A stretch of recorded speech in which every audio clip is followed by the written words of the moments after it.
Right, so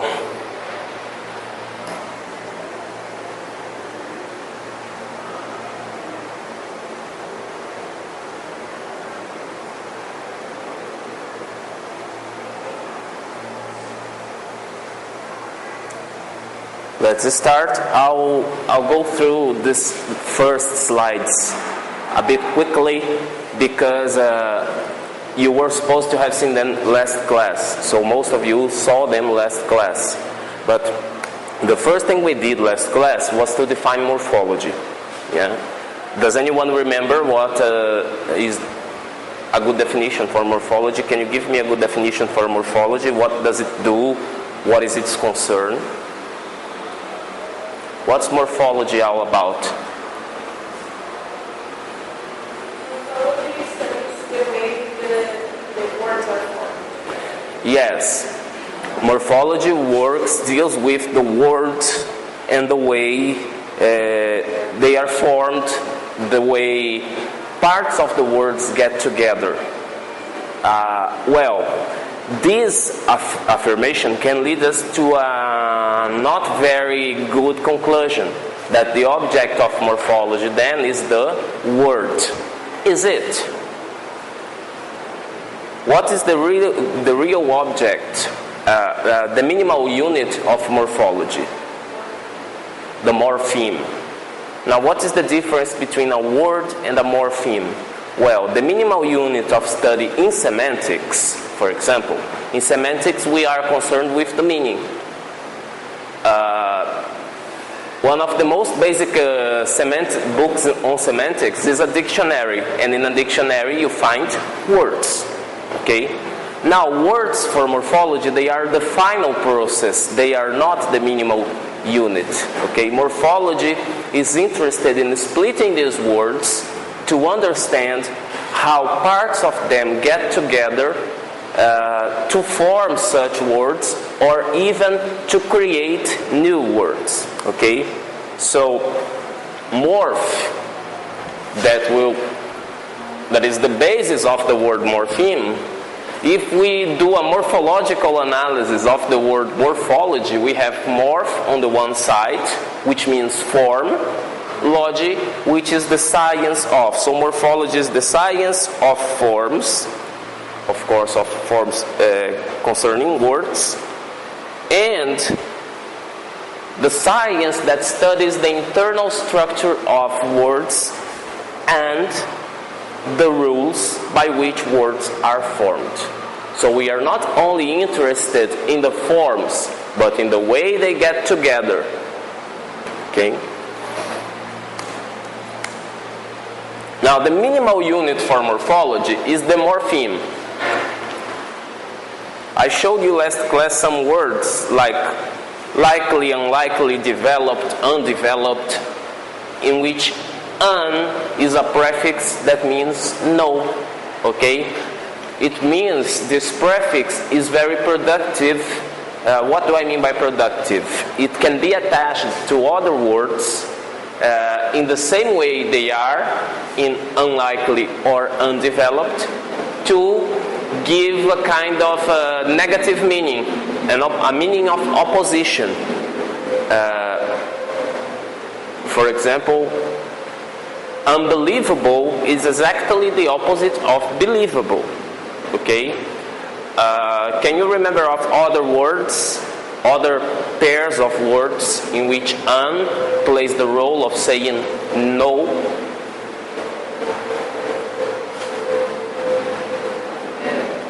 Unforgettable. Okay, yeah, the famous song by Nat King Cole, Unforgettable. Forgettable, unforgettable. Well, even this termination, "bow," okay, forgettable, we have other words that end in that. Yeah, forgettable. What else? Respectable, responsible. Sorry, forgivable. Okay, not vegetable. Okay, please. Okay, this is just a coincidence. Vegetable that many students insist on calling them the vegetables. The vegetables, the vegetables, the vegetors. Yeah? This final bow in vegetable is just a coincidence, but in forgivable, unforgettable, and so on, we have a regularity, the suffix bow, meaning having the quality of being like the radical. Sorry, not radical. Radical are those people who bombed Boston, like the root. Yeah.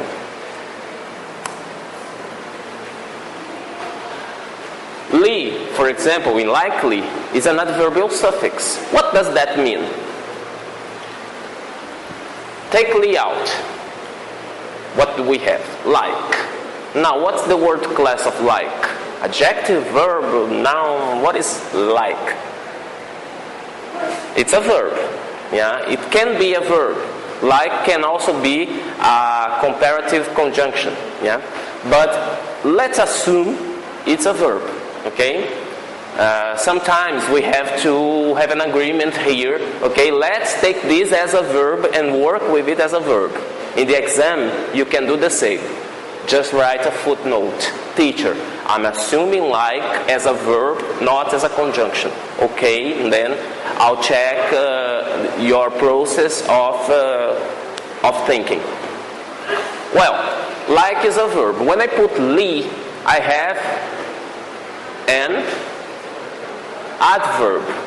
In a way, so, as the root. Okay?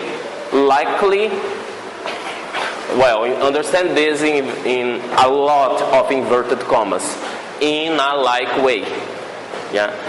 For example, if I tell you that unfortunately she couldn't come to class. Unfortunately means in an unfortunate way. Li means in a way. It's like a mathematical formula.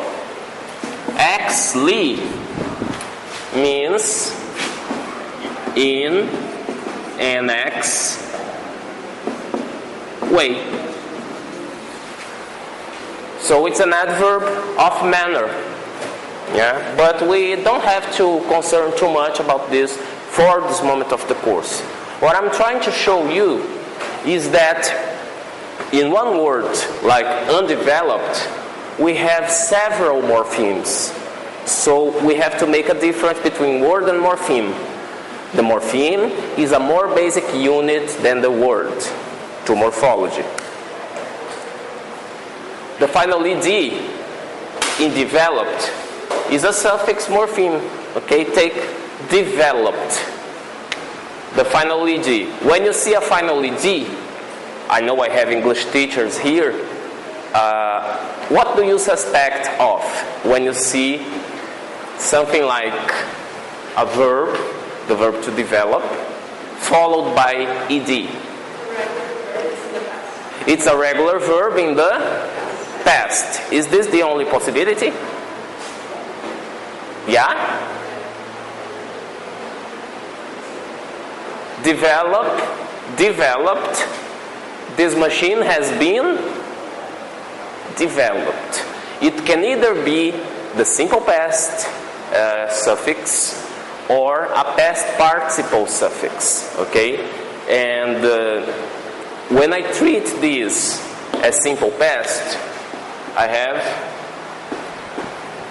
a morpheme, past morpheme. When I treat this as past participle, I have a participle morpheme. Now, what does this mean? Just because it's a final ed, is it the same morpheme in developed and developed? No, they have the same shape, they are spelled the same, okay, but they play different roles in the word. They have different functions. So morpheme is not only a matter of shape, of spelling. A morpheme is also a matter of function.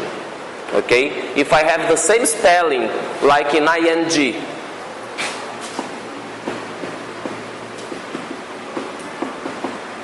promising, He's promising me that he will study morphosyntax a lot. This promising is a present continuous tense. Now if I tell you Mario is a very promising student, is this promising the same? Promising here works as an adjective. So depending on the way I interpret and I put the word promising in context in the sentence, this final ing morpheme will have a different function, and thus it will be considered a different morpheme.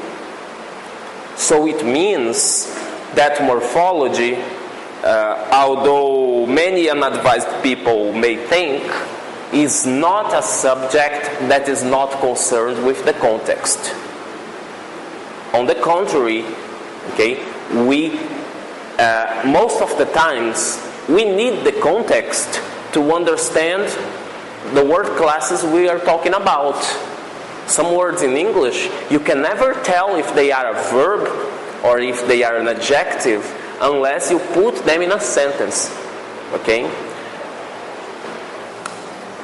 Well, moving on. So let's try to give a good definition of a morpheme.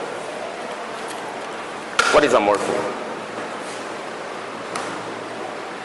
A morpheme is the minimal unit of meaning. Well, meaning. What do you mean by meaning? Looks like a very tricky question, but we have to have it clear what do we mean by meaning, because meaning for semantics is not meaning for morphology. Meaning for semantics, depending on the perspective of semantics you adopt, the more traditional one, is that meaning you can check out in the dictionary. Now, meaning to morphology is a little bit different, okay?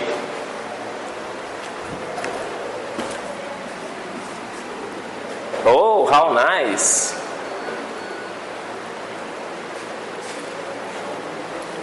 Just a moment. We had a problem with the slides. Well, while the projector recovers, take a look at this. Meaning to semantics, meaning to morphology. Let's take the example.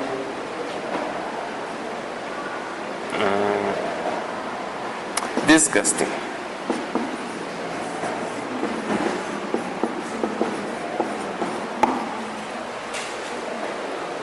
Okay? Now, if you check this out in the dictionary, you find this word, okay, as an adjective. Okay? Can we split this word into other pieces? Disgusting.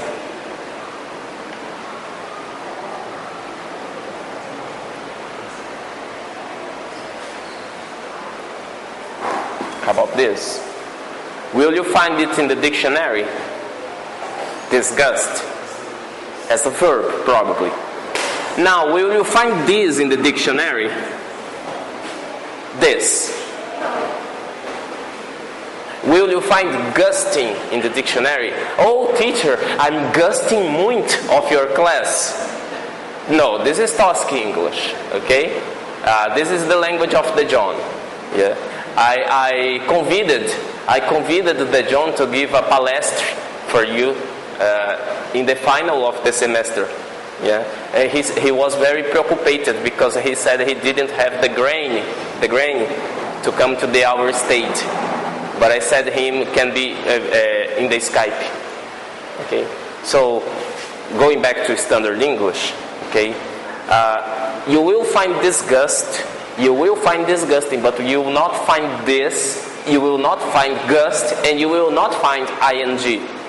So for semantics, this, gust, and ing by themselves mean nothing. Because they are not words, and semantics is concerned with words. But to morphology, these pieces of words are precious. Because they tell you about what this word means, or what this part will help the word mean when it's put together to other parts. Okay? So, for example, if you take Meaning, the word meaning in the slide, okay? Is there a difference between meaning and mean? Of course there is. Mean is a verb, meaning is a noun, okay? So is this meaning, is this final ing in meaning the same ing in disgusting?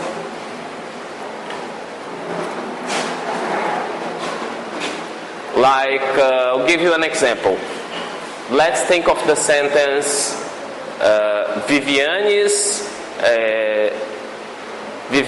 friend, just an example, Viviane's friend is disgusting. What he says does not have any meaning. Take a look at the ing in disgusting. What is the function of it? Something is disgusting. What is the function of the word disgusting? Adjective. Now if I take what he says has no meaning.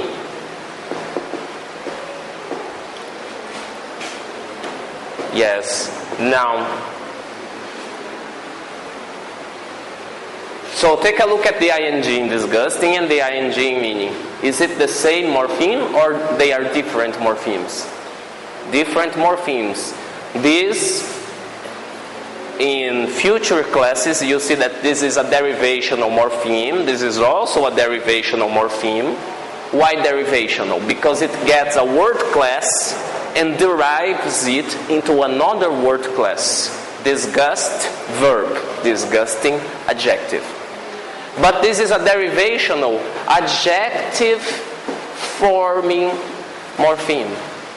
Guess why? Because it forms an adjective. And this is a derivational, noun forming morpheme. Because it helps us get mean and turn it into a noun. Okay? This is just an example. We'll have a lot of time to go back in these examples. Okay? Well, people who watch the video will have only the disadvantage of not seeing my rubbish on the whiteboard. I don't know if it's a handicap or if it's a bonus. Take a look at the word unsystematically. Does have a meaning to semantics? A semantical meaning? Can you find it in the dictionary? What is the only part of the word you can find in the dictionary? System. System has both semantical meaning and morphological meaning.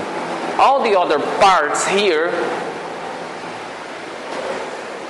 have only morphological meaning. They play a function in the word unsystematic. They have a role to play. Oh, you say, oh teacher, I can find the attic in the dictionary. It's that part of the house. No, come on.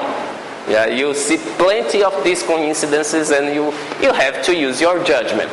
Yeah. Moving on.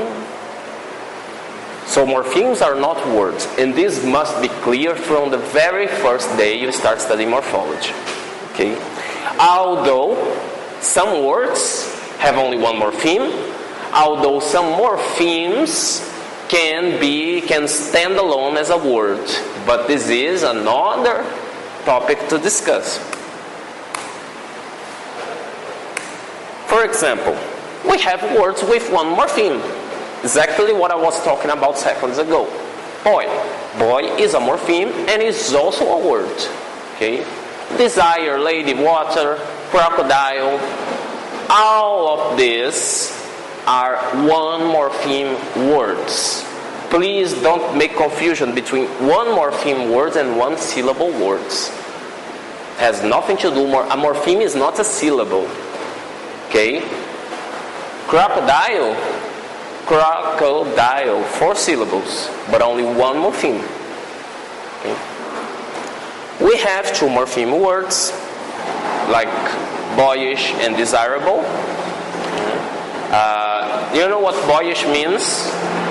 You probably have never seen the word. You may have never seen the word, but you can deduce its meaning. Yeah, the suffix ish means belonging to or behaving like a boy. Yeah, a boyish man. We have words with 3 morphemes, like boyishness, which is the property of behaving like a boy. As you can see, what the hell is that? As you can see, each part of the word, each morpheme, can be somehow translated with language, with sentences. The property of ness, the property of ish, behaving or belonging to boy. With 4 morphemes, gentlemanliness, wow, this is even hard to say, or undesirability. Of course you don't spell like this, you spell undesirability.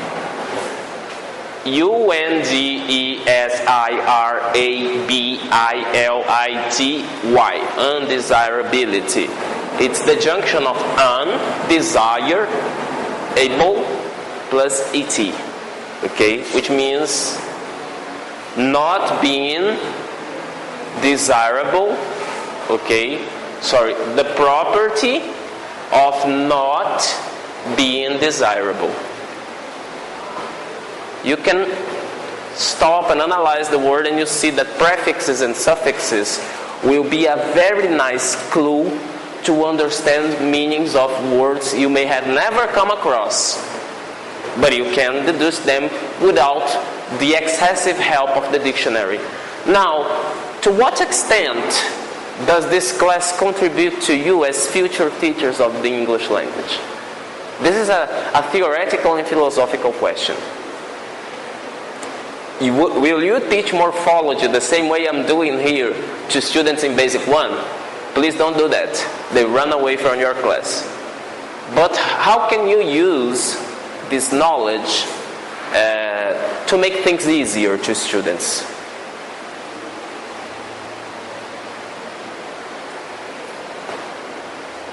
Vivi? Teacher Vivi?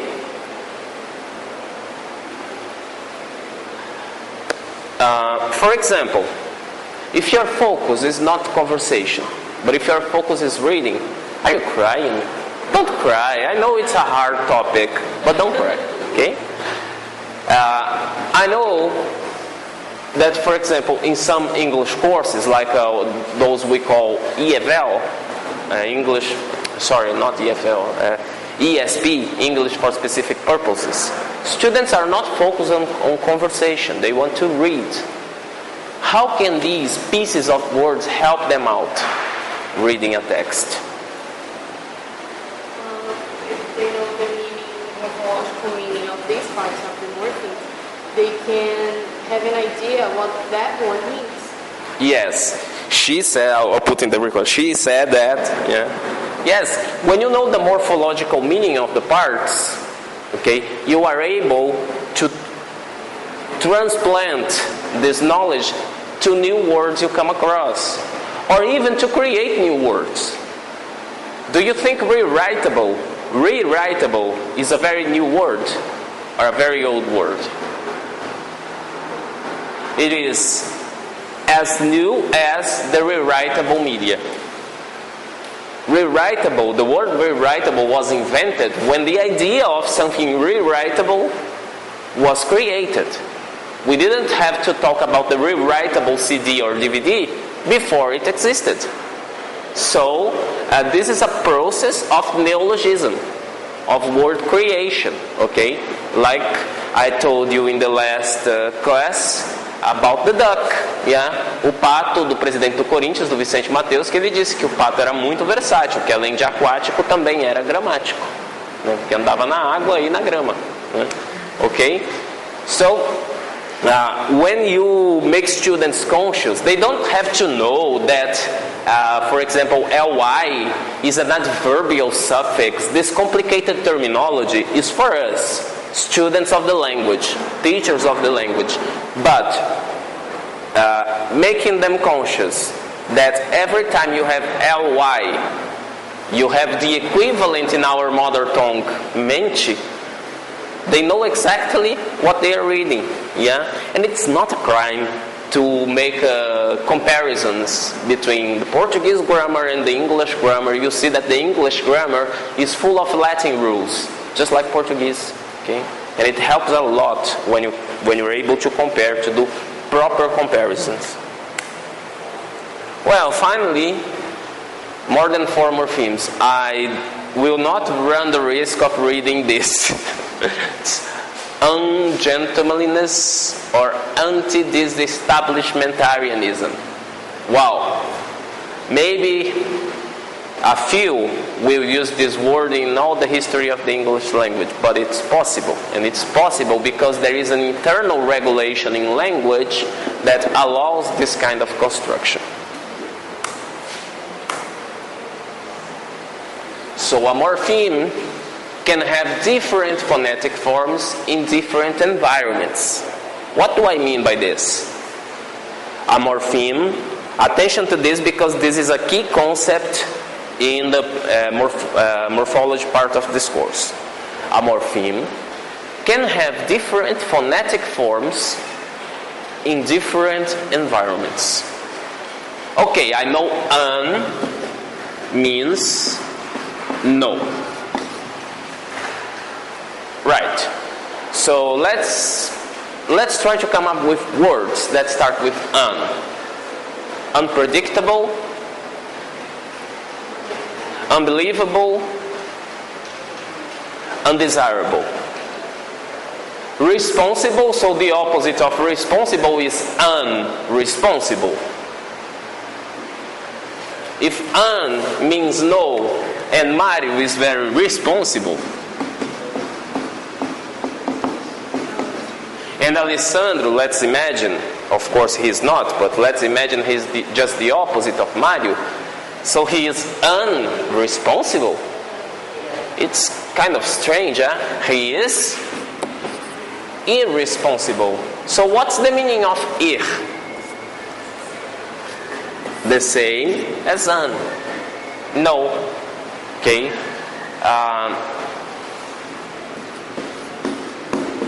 If you respect someone, what is the opposite? You unrespect. You disrespect.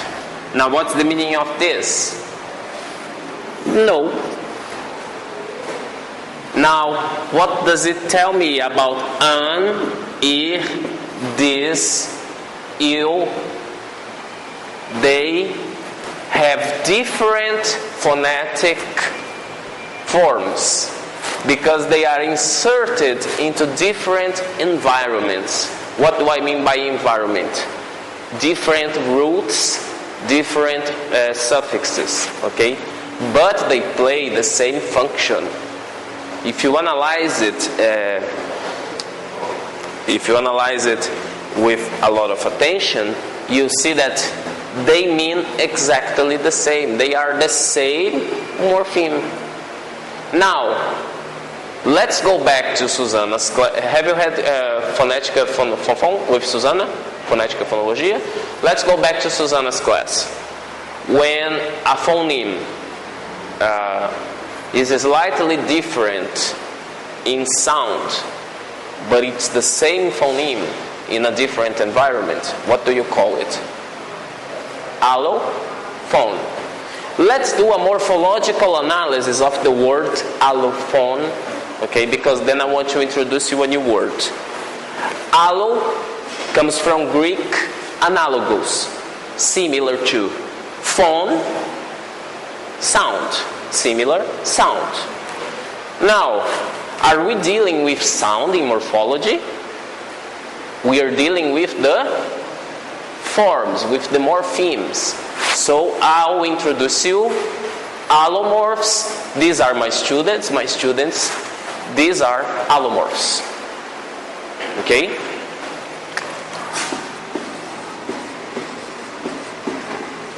Please don't mistakenly confuse allomorphs with different spelling or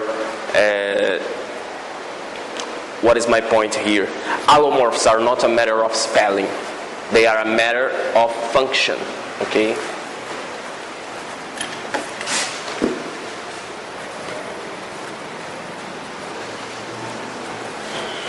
Well,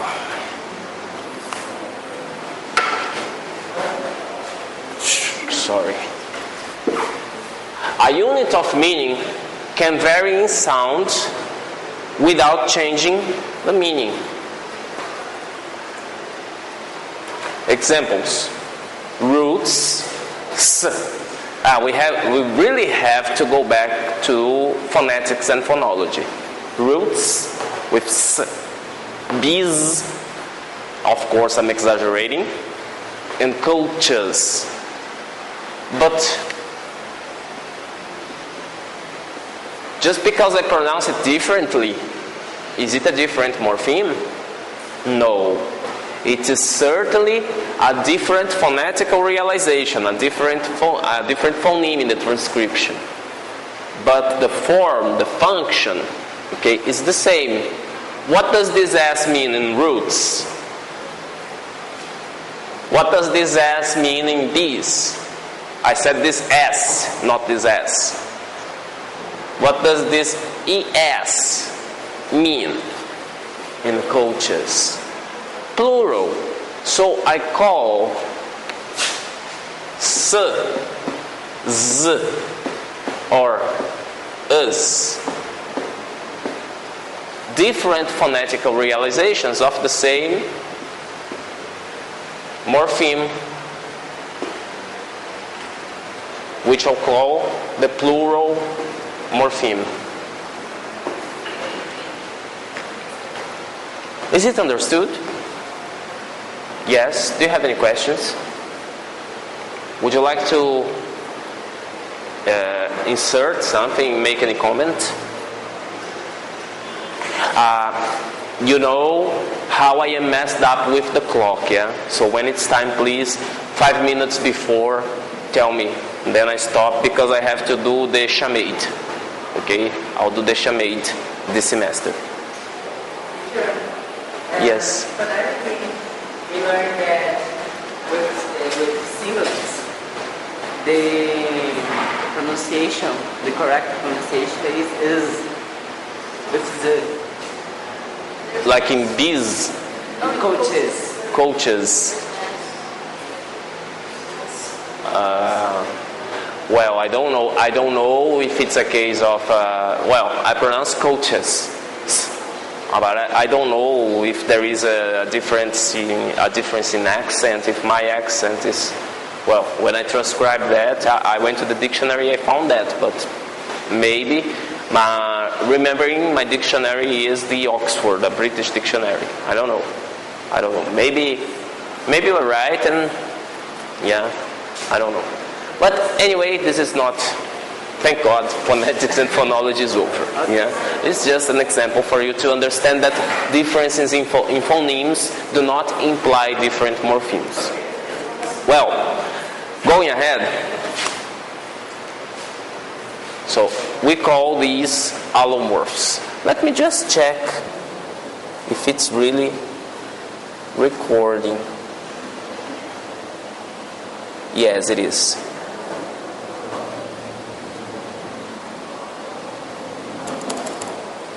Okay, so allomorphs are different phonetic realizations of the same morpheme. Okay, so let's try to make a kind of a chart here. Form, is the same. Function.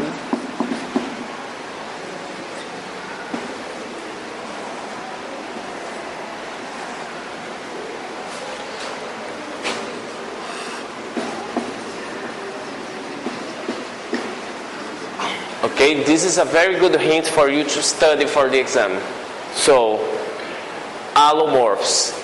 I'll put a column here called form and another column called function. Form is different, but function is the same. This is an allomorph. Okay.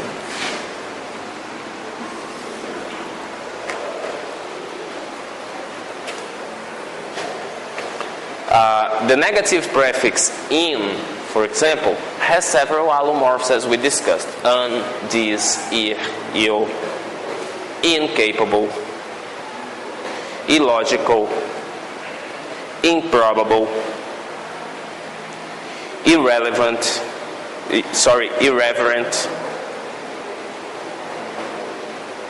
and in with an, it's there, inexpressive. English inexpressive, the book you use. Do you like it, Vivi? Do you like English inexpressive? The book? English inexpressive. Yeah.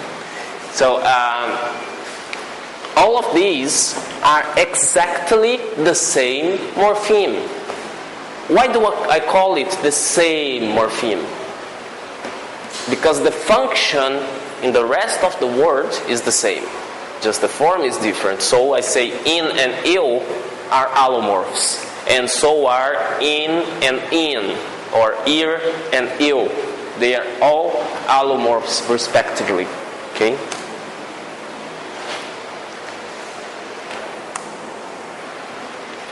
For example, hunted, banned, and finished. The final D in hunted I pronounce ud. In banned, d. And in finished, it's like a t. But because of this phonetical difference, can I say it's a different morpheme?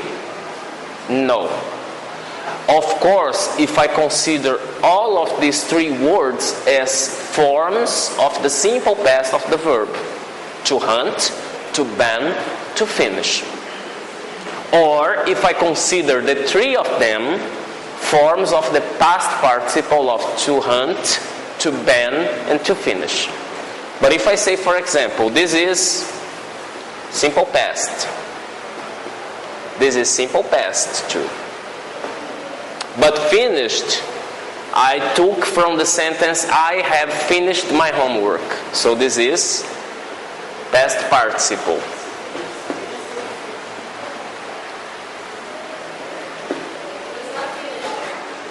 Sorry? Sorry, fished. Yes. Thank you. I was saying fished and thinking about finished. Okay, fished. Yes, okay. Anyway, I have fished a lot on my vacation. Hunted and banned. Does this finally D? Taking this hypothesis into consideration that fished is in a sentence as a past participle, and the other two are in simple past. Can I say these two EDs are allomorphs? Yeah. Now if I compare banned with fished, I was banned from fishing because I fished a whale. Just an example. Are they allomorphs? No, because they play a different function. This ED and this ED are completely different in function. They have the same form, but their function is different. This one stands for simple past, and this one stands for past participle. Now, what do I call that kind of relationship? In a way, I'll tell you about this. Can you think of more word endings or prefixes or suffixes that are pronounced or spelled differently, although they mean the same? It's very important that you think about your own examples, because in the exam I'll ask you to write some examples of allomorphs. Yeah, so can you? Yes, you can. Come on. Viviane. Maramaldo. Sorry? I think. Think. I'm thinking now. Ah, you are thinking. Okay, okay.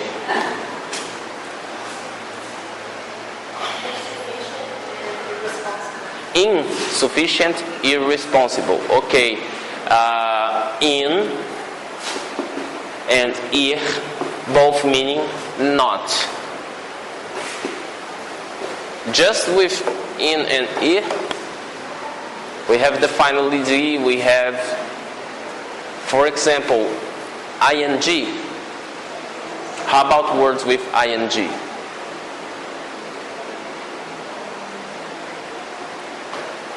We have to put them in context. For example, I'll use the Microsoft Word processor, because then you have this in the video.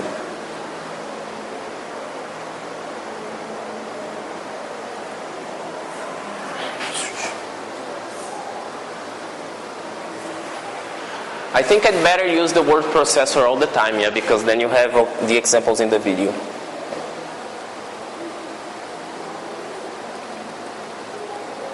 Smile. This class is being recorded, okay? So, okay, ing, for example. She said, I'm thinking.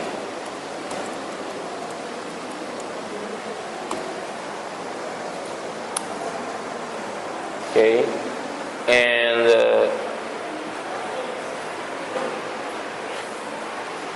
sorry?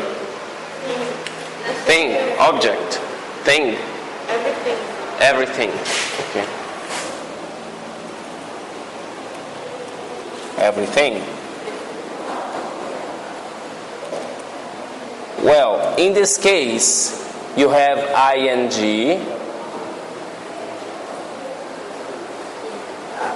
You mean think and think. In this case, you have no coincidence, because one of them ends in G, thing, object. The other one is the verb to think, ending with K. They just look like, but even phonetically, they are different. And morphologically, they are different too. So, in fact, there is no relationship. But let's try to think of these words. I'm thinking. And when I say thinking,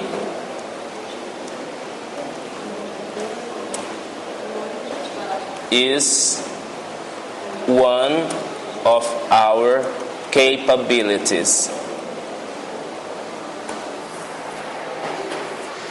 Is this ing in red the same morpheme as this highlighted ing in yellow? Why not? Intuitively, I agree with you, no. But we are morphologists, at least for this semester. It's not enough to say no. You have to say, why not? Because the function is different. I'm thinking, I'm doing this action given by the verb to think. This is a verb. Now, thinking is one of our capabilities. Let's call thinking this. This is one of our capabilities. Now, this, the demonstrative pronoun this, is used to refer to something in the world, either real or abstract. What is the word class we use to give names to things in the world? The noun. So thinking, in this case, is playing the role of a noun. The capability of using your mind to think. Okay? So in this case you have a different function, although you have the same form. You may be curious for the nomenclature of this. I'll be getting there, don't worry.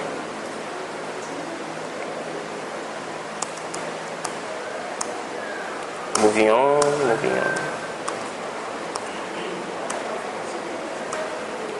Okay.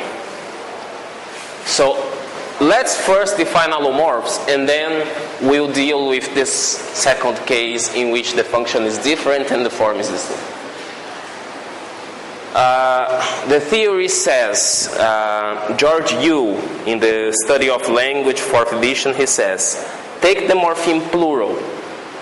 By plural, we mean S or ES or IES, depending on the environment this suffix comes. Take the morpheme plural. Note that it can be attached to a number of lexical morphemes to produce structures like cat plus plural. Cats, yeah? Bus plus plural. Buses. Yeah. Sheep plus plural. Sheep plus plural.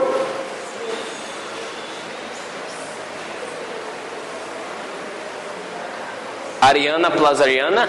No, Ariana is not a sheep. Ariana is a goat. Sheep. One sheep, two.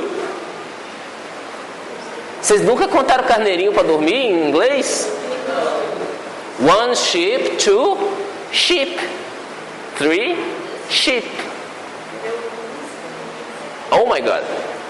So how can I put a morpheme in the word sheep to make the plural?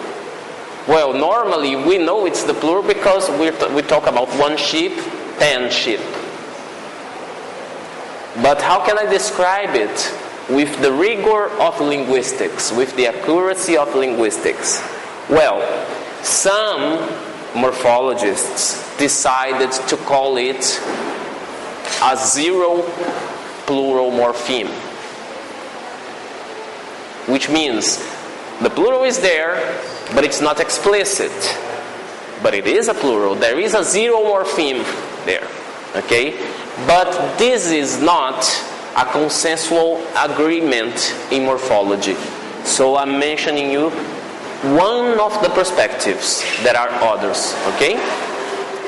So he says, sheep plus plural and man plus plural. Well, man plus plural. Where is the morpheme that makes the difference between man and man? Man with an A, singular. Man with E, plural. Where is the morpheme? Well, but how can I split the root? Because man, for example, the word mankind. Man plus kind. Man is a root. How can I break the root and get something out there?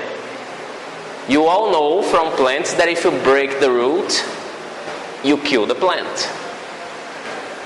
Well, let's see what this theory proposes. In each of these examples, the actual forms of the morphs that result from the morpheme plural are different. Yet they are all allomorphs of the one morpheme, the plural morpheme. 0, S, ES, IES. Okay? We can call it a zero morpheme too. Okay? Although there is a change in the word. Because we have nothing better to say. This is the fact. Yeah? We have no better way to describe it. Yet they are all allomorphs of the same of the one morpheme. So, in addition to S and us, and another allomorph of plural in English seems to be a zero morph, because the plural form of sheep is actually sheep plus 0. Sheep plus this symbol meaning empty or 0 morpheme. When we look at the word man plus plural, we have a vowel change in the word. As the morph that produces the irregular plural for man, as the morph that produces the irregular plural for men. So you just explain this by means of saying, no, there is a vowel change that means plural morpheme. But it's hard to admit, at least for me, that I'm not a morphologist, that you analyze something inside the root, because I have always learned the root is fixed. It's, as Rogério Magri said, imexível. Yeah? You cannot change the root. But they came up with this theory, and the fact is that grammar is the science of trying to explain what's unexplainable. Yeah? So the language has a perfect grammar, and grammar, as we know it, is just a model that tries to get close to the perfect grammar language has. But as a model, it sometimes fails. Yeah? As our atomic model is failing, as our planetary model is failing, yeah? Grammar has these strange things called exceptions, that in fact are a product of our incapability of understanding it as something perfect it really is. This is my opinion about it. Okay. It's over? Okay, so next class we'll still talk about allomorphs and homophones. Okay? But for now, I'll